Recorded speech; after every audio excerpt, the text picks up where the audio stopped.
Coucou, je vous prends un peu tardivement, donc la lumière n'est pas terrible, on voit l'écran de l'ordi dans mes lunettes, mais bon, on fera avec. Je vous prends pour vous faire un tag que j'ai vu sur la chaîne de Sève de Il est bien ce livre. C'est le tag 50 questions livresques qu'elle a pris sur le blog de Eléag et ses chroniques. Livre et blabla, donc il va y avoir 50 questions autour du livre. Donc je vais les prendre, je vais pas passer forcément énormément de temps par question parce que sinon la vidéo va durer 8 ans. Mais voilà, je vais essayer de répondre le plus sincèrement possible. J'ai regardé la vidéo de Sève et après, je l'ai pas regardé en entier. Je l'ai pas regardé entièrement parce que justement, je voulais garder une spontanéité et du coup pouvoir répondre aux questions sans les avoir entendues ou lues avant. Donc j'en ai lu quelques-unes, mais pas toutes, quoi.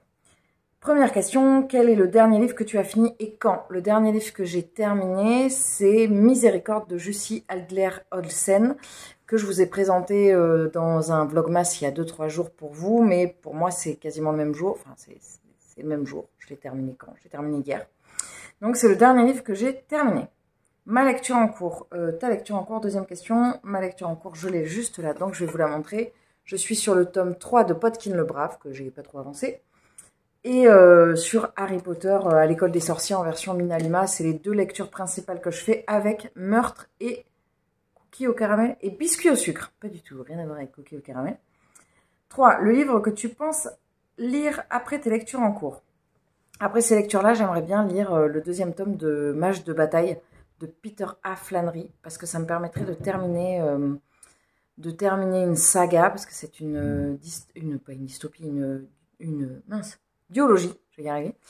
Et je vais peut-être aussi prendre le tome 2 de la saga du chuchoteur de Donato Carisi. Le dernier livre ajouté à ta palle, eh bien, c'est le dernier livre ajouté à ma palle. Je suis en train de me dire... Ah, ben c'est le livre que je vous ai présenté, que j'ai eu, qui mêle fantastique et policier, que j'ai eu dans le cadre du swap. Je sais plus comment ça s'appelle, les chroniques... Non, c'est pas, il n'y a pas de chronique. Enfin, vous voyez duquel je parle. Le dernier livre que tu as relu. Eh bien, du coup, c'est celui que je suis... C'est le dernier. Je relis rarement des lectures, donc c'est celui que je suis en train de lire. C'est le tome 1 d'Harry Potter à l'école des sorciers. Le dernier livre que tu as vraiment, vraiment aimé. Alors, le dernier livre que j'ai vraiment, vraiment aimé. Mon dernier gros coup de cœur, pour l'instant, même si le Jussi Adler-Olsen était un coup de cœur, le vraiment gros coup de cœur, ça a été pour le tome 1 de Calam de Paul Byrne, qui a été une énorme claque pour moi. Ton dernier livre acheté, eh ben, c'est le Jussi Adler-Olsen, encore un coup, puisque je l'ai acheté mardi. Nous sommes dimanche soir pour moi. Et je l'avais acheté parce que j'avais eu le tome 2 dans le swap. Livre de poche ou grand format. Alors moi, je suis livre de poche parce que je fais du tricot. Et je lis en même temps, donc je pose mon livre sur un booksite. Et les grands formats, c'est vraiment pas pratique. C'est complètement... c'est déséquilibré, donc ça n'arrête pas de se casser la figure. Young adulte, new adulte ou adulte. Pourquoi? Alors moi, je lis de tout. Je lis du jeunesse, je lis du new adulte et du young adulte, mais à partir du moment où c'est bien écrit, quel que soit le public visé, ça me plaît. Science-fiction ou fantasy? Alors, je lis très peu de science-fiction, et la fantasy est de base mon genre de prédilection, donc clairement, pour moi, ce sera fantasy, même si j'aimerais bien lire un petit peu plus de science-fiction. Classique ou moderne? Moi, je suis plutôt moderne, je lis des lectures plutôt actuelles, même si on va englober dans actuel à partir des années 80. Mais j'aime bien lire un classique de temps en temps, parce qu'il y en a certains, c'est pas des classiques pour rien. Donc j'aime bien aussi enrichir ma culture avec des classiques. Mémoire politique ou mémoire comédie? Mémoire rien du tout, je ne lis quasiment jamais de mémoire. Je suis pas du tout fan de ce genre... Je ne suis pas du tout fan de ce genre de format. Non, c'est pas de format, mais de genre. Un livre avec une mauvaise adaptation. Alors ça, je me rappelle que je l'ai vu cette... Ah ben voilà. Je viens de... Je lis, elle répond en même temps aux questions. Et là, je vois qu'elle a répondu la même chose que moi. Percy Jackson. J'ai répondu en même temps que Sève de Il est bien ce livre dans ma tête pendant que je regardais encore sa vidéo. Et Percy Jackson est pour moi la pire adaptation que je n'ai jamais vue. parce qu'on est hyper loin. J'avais beaucoup aimé les bouquins et on est très très très très très loin de l'univers des bouquins, à tel point d'ailleurs que ça n'a pas fonctionné. Un film meilleur que le livre, alors ça par contre, j'ai pas de référence parce que j'ai pas souvenir d'avoir, si peut-être Beignet de tomates vertes de Fanny Flagg. J'ai préféré le film au livre. Beignet de tomates vertes. Même si j'ai adoré le livre, j'ai tellement aimé le film que c'est au-dessus pour moi. Qu'est-ce que les livres ont changé dans ta vie? Alors, je lis ses réponses. En même temps, c'est rigolo. Elle a mis mon budget. Oui, bah moi aussi, mon budget. Mon budget, ça a changé beaucoup de choses aussi parce que du coup, j'ai réaménagé ma maison avec une grande bibliothèque et j'ai enlevé la télé et j'ai réaménagé. Ça a changé aussi parce que beaucoup de choses, parce que j'ai commencé à faire des vidéos, à faire des chroniques tout d'abord et ensuite à faire des vidéos. Donc, ça a changé beaucoup de choses au niveau de ma façon de vivre quotidiennement et de vivre la lecture. Question suivante, si tu devais emmener 3 livres sur une île déserte, lesquels et pourquoi? Bon, ben ça, j'avais encore regardé la vidéo à ce moment-là. Je prendrais clairement la trilogie du Seigneur des Anneaux parce que je pense que malgré un nombre incalculable de lectures, l'écriture est tellement dense et elle est tellement intéressante que je pense qu'on découvre tout le temps des choses. Donc je pense que je prendrais globalement du Tolkien en fait. Le Seigneur des Anneaux et je prendrais genre le Silmarillion que je n'ai jamais lu mais je pense que ça doit être tellement dense que ça doit être pas mal. Ou alors je prendrais, bon, on va dire, la trilogie du Seigneur des Anneaux, je prendrais du Ken Follett parce que pareil, grosse, genre la trilogie, bon d'accord, on n'a qu'à dire que c'est qu'un livre à chaque fois. Hein. La trilogie du siècle. Et je prendrais, je pense, j'ai une pléiade que je n'ai jamais lue, qui sont des poèmes de Rilke. Je pense que je la prendrai parce que ce serait l'occasion de la lire. Question 17. Si tu avais une librairie, quel nom lui donnerais-tu? Je pense que je l'appellerais comme le nom de ma chaîne, donc Charlotte au livre. Juste Charlotte au livre parce que tricote pour une librairie, ça n'aurait pas de sens. Donc Charlotte au livre. Ou alors au petit livre de Charlotte. Charlotte, c'est un nom qui, je trouve, va vite avec des livres. C'est le côté rond du prénom. Bon, donc quelque chose dans ce genre-là. Quel personnage te ressemble le plus?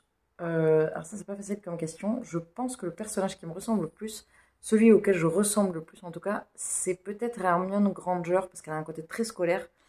Et j'ai un côté très scolaire, avec un petit côté genre à lire les notices avant de me lancer dans un truc.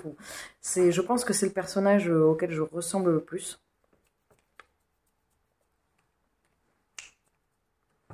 Quel personnage te ressemble le moins? Alors là, je pense qu'il y en a tellement... je pourrais pas dire tous les personnages un peu niais, j'ai envie de dire. Je repensais au Chevalier des Highlands, par exemple, typiquement, le personnage féminin est très cucul à praline. C'est typiquement le genre de personnage qui me ressemble pas, qui est là, ah, mon chevalier servant. Non, c'est pas trop moi. Quelle meilleure question? 20... J'en ai pas sauté une là? Non, c'est bon. Meilleure lecture pour l'été. Eh ben moi, pour l'été, la meilleure lecture, ça a été pendant très longtemps le thriller. Et maintenant, comme j'en lis beaucoup le reste de l'année, je sais pas trop. Mais peut-être, ouais, le policier, le thriller, c'est quelque chose que j'aime bien lire l'été. Meilleure lecture l'hiver, ben pour moi, la meilleure lecture l'hiver, c'est tous les polars nordiques, quoi. Par exemple, là, je pense que je vais attaquer un Ragnar Jonasson. C'est typiquement le genre de lecture qui correspond bien à l'hiver. Il y a une lecture... J'aime bien aussi lire les Outlander l'hiver. Liseuse ou pas? Pas du tout. Je ne lis pas sur liseuse, même si j'en ai une dans ma wishlist parce que je ne désespère pas de m'y mettre un jour. Et on m'en a prêté une, mais il y a des problèmes j'arrive pas à la connecter. Donc je pense qu'un jour, je finirai par me lancer. Book Depository ou Amazon? Je ne sais pas ce que c'est, Book Depository. Amazon, je suis pas pour Amazon, mais je peux comprendre qu'à un moment donné, on commande là-dessus. Je sais aussi que ça permet à certains commerces d'avoir une visibilité. Parce que je suis pas pro Amazon, mais je sais pourquoi est-ce que certaines personnes mettent en vente sur Amazon.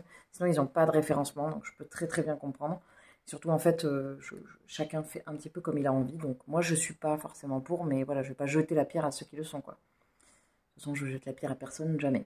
Préfères-tu acheter tes livres en librairie ou sur Internet? Ah ben moi, j'achète qu'en librairie. J'achète qu'en librairie. J'aime énormément la librairie dans laquelle je vais, ou alors je vais à Mola. Mais je suis pas du tout achat sur internet livresque. C'est très très rare. Pour moi en tout cas. Si tu pouvais être un personnage juste une journée, pourquoi? Si tu pouvais être un personnage juste une journée, c'est pas très clair son truc. Bon, si je pouvais être un personnage juste une journée, je pense que la tentation serait de dire un personnage dans Harry Potter, mais je pense que je dirais plutôt, je serais Frodon dans la comté. Je serais dans la comté juste une journée, parce que ça a l'air tellement paisible et tellement simple et tellement... Ils ont l'air tellement heureux, les hobbits, c'est loin de toutes les préoccupations. Quel personnage voudrais-tu être pour toute une vie? Pourquoi? Bon, bah voilà, je voudrais être un hobbit. Parce que... Pourquoi? Parce qu'ils mangent, ils boivent, ils rigolent, ils rigolent et ils lisent des livres dans leur comté paisible. Et tout a l'air extrêmement simple. Si tu pouvais changer quelque chose que tu lis dans les romans, que tu lis en général.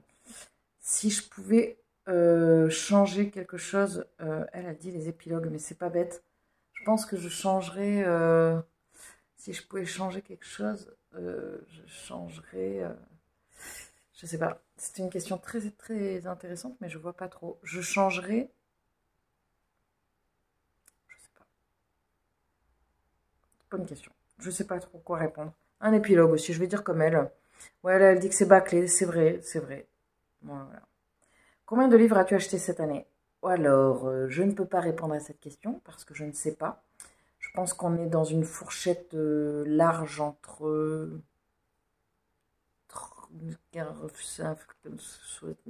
Voilà. Comment ranges-tu ta bibliothèque? Alors moi, j'ai en haut les poches par ordre alphabétique et après, je vais les avoir par genre ou alors par auteur quand ce sont des auteurs que je lis dont j'en ai beaucoup, comme les Robin Hobb, c'est ce que j'ai le plus, les Terry Pratchett, les J.K. Rowling par exemple, ils sont, voilà, c'est par auteur. Qui est ton auteur préféré? Alors, difficile comme question parce qu'il y en a beaucoup que j'aime. Et je pense que elle a dit plusieurs, elle a dit plusieurs auteurs. Et ben, moi, je sais pas. Si je devais en choisir qu'un, je pense que je choisirais, difficile, Tolkien, je pense. Parce que c'est un auteur incroyable. Qui est ton auteur contemporain préféré? Alors là, je pense que je dirais Donato Carisi, que j'ai découvert cette année et que j'aime énormément. Qui est ton auteur fantasy préféré? Bon, bah voilà, c'est facile, c'est Paul Béorn. J'ai lu qu'un livre, mais j'ai tellement aimé que je vois pas comment je pourrais ne pas aimer. C'est difficile, je vais dire Paul Béorn, mais bon, en gardant en tête que je n'en ai lu qu'un. Quel est ton auteur science-fiction préféré? Voilà, elle a mis Robin Hobb, mais pour moi, c'est pas de la science-fiction. Donc ça, je ne saurais pas dire parce que j'en ai pas lu assez de la science-fiction. Je dirais Asimov. Donne-nous tes 5 couples favoris. Bah, ça, je crois que je me suis arrêtée à ce moment-là à peu près. Et elle en a donné qu'un. Je dirais, j'aime beaucoup le couple de Claire et Jamie dans Outlander. Après, au niveau des couples ou des binômes que j'aime bien, évidemment, après je me dirais, après la vidéo, quand je vais faire le montage, je vais me dire, ah, mais pourquoi j'ai pas dit ça? Mais oui, c'est vrai. J'aime beaucoup le couple assez atypique que forment Agatha Raisin et son voisin. Je regarde ma bibliothèque en même temps, je triche un peu. J'aime bien... qu'est-ce que j'aime bien? Je sais pas trop. Bon, voilà, je vais dire ces deux-là. Un livre terriblement sous-estimé. Un livre terriblement sous-estimé. Bah, en fait, il y en a plein qui ne sont pas forcément connus. Je vais encore citer Calam de Paul Béorn, mais parce que je ne comprends pas. Pourquoi on n'en parle pas plus? Ce livre est incroyable. Cite un livre terrible... Ah non, je sais ce qui est terriblement sous-estimé. C'est non, comment ça s'appelle? La terrible malaventure, non, de Flor Vesco. C'est pas la folle malaventure de Mirella. Alors, c'est pas la folle malaventure, je sais plus exactement le titre, mais le livre de Flor Vesco, je l'avais sur le bout de la langue et je trouve ça terrible. Et je pense que c'est un livre qui est classé en jeunesse et qui ne devrait pas être en jeunesse en fait. Il est tellement incroyable ce livre que... La terrible malaventure de... Oh, c'est pas ça, je vais pas le retrouver. C'est un livre terriblement surestimé. Bah, moi je vais dire un truc horrible, je suis navrée pour toutes celles ou tous ceux que je vais blesser, mais je trouve que les livres de Michel Bussy sont un petit peu trop surestimés. Je n'en ai pas lu un, mais j'ai lu la moitié d'un et j'ai pas du tout aimé, donc je suis navrée si je vous blesse. Combien de livres as-tu dans ta bibliothèque actuellement? J'en sais pas du tout parce que je ne les ai pas bipés. Je sais que dans ma pile à lire, j'en ai 299 en ayant triché un petit peu parce que j'ai pas tout scanné. J'ai pas scanné tous ceux que j'ai eu dans mon calendrier. Donc je dépasse un petit peu les 300. Et sachant que je vois proportionnellement, je dois en avoir à peu près 1000 parce que je vois que j'en ai 3 fois plus que dans ma palle.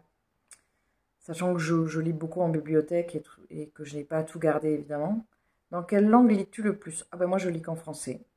J'ai envie de lire en anglais, mais je crois que je suis trop une bouse en anglais, mais j'ai bon espoir qu'un jour je finisse par y arriver. Ton livre d'enfance préféré? J'en ai pas, parce que je n'ai pas forcément de livre d'enfance. Comme j'ai répondu déjà, j'ai parlé de Charlotte la Marmotte, mais qui n'est pas le titre du livre. Un de tes livres préférés à l'adolescence? Alors moi, un de mes livres préférés à l'adolescence, c'était Gunm, qui est un manga, je ne sais pas l'auteur, qui est un manga hyper trash. J'ai vu le film il n'y a pas longtemps, l'adaptation en film Alita. D'ailleurs, j'aurais pu citer ça dans les livres qui sont meilleurs en livre qu'en film, parce que le film est bien, mais ça n'est rien comparé à la noirceur du manga, et je lisais ça tout le temps à l'adolescence, j'étais méga fan. À chaque fois, je me dis que je vais les relire, mais j'ai trop peur parce que c'est trop gore, quoi. J'ai pas peur d'être déçue, j'ai peur d'être flippée. As-tu une carte de bibliothèque? Oui.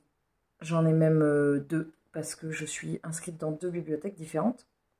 Quel est le meilleur livre que tu aies lu à l'école? Ça, j'ai répondu il n'y a pas longtemps. C'est Antigone de Jean Anouilh qui m'avait profondément bouleversée à l'époque. Je tapais dans le papier. Es-tu le genre de personne à lire un livre à la fois ou plusieurs? Bon, bah, moi, si vous me suivez depuis un moment, vous devez savoir que je lis plusieurs livres à la fois. Comment je fais? Des fois, je fais pas. Hein. Des fois, je m'embrouille. Et souvent, j'en privilégie un pendant une période, après un autre. Mais je crois que je ne peux pas lire un seul livre à la fois. Aimes-tu écouter de la musique en lisant? Oui, j'aime écouter de la musique en lisant, mais il faut que ce soit de la musique très particulière, de la musique de film ou de jeux vidéo, parce que très vite, je me retrouve à analyser ce que j'écoute. Donc, c'est un petit peu complexe. Est-ce que tu manges en lisant? Oui. Oui, je mange en lisant.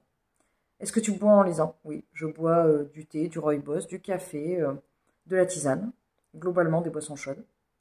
Que fais-tu pour sortir d'une panne de lecture? Alors moi, j'ai jamais eu de panne de lecture, donc je sais pas ce que je fais. Des fois, quand je sens que je rame trop, c'est que je suis pas satisfaite de ma lecture, mais j'ai jamais eu globalement de panne de lecture. Quel est le meilleur endroit pour lire? Bon, eh ben moi, c'est dans mon canapé. Hein. C'est l'endroit que je préfère pour lire. Même si je lis n'importe où, j'ai toujours un livre sur moi. D'ailleurs, c'est une habitude que j'avais perdue. Et quand je me suis remise à lire énormément depuis 2 ans, je me suis remise à avoir un livre tout le temps dans mon sac. J'ai une petite housse et j'ai tout le temps un livre dans mon sac et ça change pas mal de choses. Quelle est la période que tu préfères pour lire? La période que je préfère pour lire, c'est l'hiver. L'été, je lis beaucoup moins parce que je suis beaucoup dans les séjours et tout ça, donc je lis beaucoup moins l'été. Et enfin, pourquoi aimes-tu lire? Bah, pourquoi j'aimerais pas lire? Ça me permet de vivre 50 vies à la fois, ça me permet de m'évader, ça me permet de me cultiver, ça m'enrichit d'expériences nouvelles, ça m'ouvre à des horizons différents, ça me permet de m'ouvrir à des cultures, ça me permet de faire des rencontres, ça me permet de partager avec vous énormément. Des raisons pour lesquelles j'aime lire, il y en a des centaines. Enfin voilà.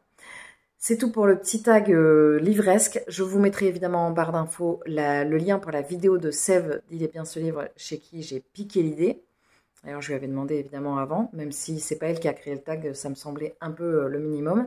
Et je vous mettrai bien sûr le lien du blog de la personne qui a créé ce tag, que je remercie d'ailleurs infiniment.